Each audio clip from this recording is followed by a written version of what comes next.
Paolo Avellino, binigyan ng isang promise ring si Kim Chiu sa kanilang huling araw ng taping nila ng What's Wrong with Secretary Kim.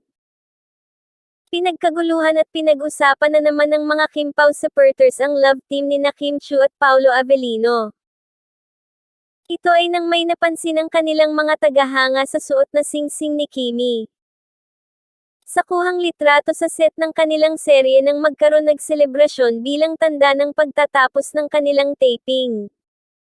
Nagparamdam ng kanilang pagsuporta ang fans club nila na Kim Pao Universe, kung saan nag-effort ito at nagpadala ng advance birthday gift para sa kanilang mga idolo at mga pagkain sa set sa huling araw ng taping.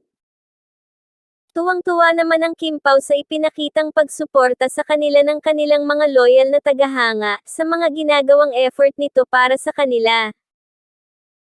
Naging sentro ng usapan online ang kapansin-pansin na suot na singsing ni Kimi sa kanyang daliri, na ayon sa ilan sinasabing isang promise ring ito na galing kay Paolo Avellino.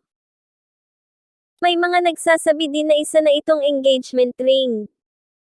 Narito naman ang naging opinyon ng ilang mga netizens.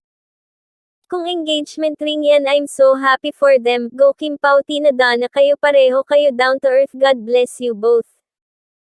Wow!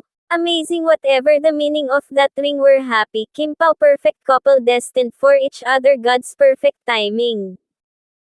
Sa isang post naman sa X mula sa isang fan account, may larawan ng dalawa kung saan naka-zoom ang suot na singsing ni Kim at may caption na, spoiler, engaged na nga ba si BMC at Secretary Kim dito?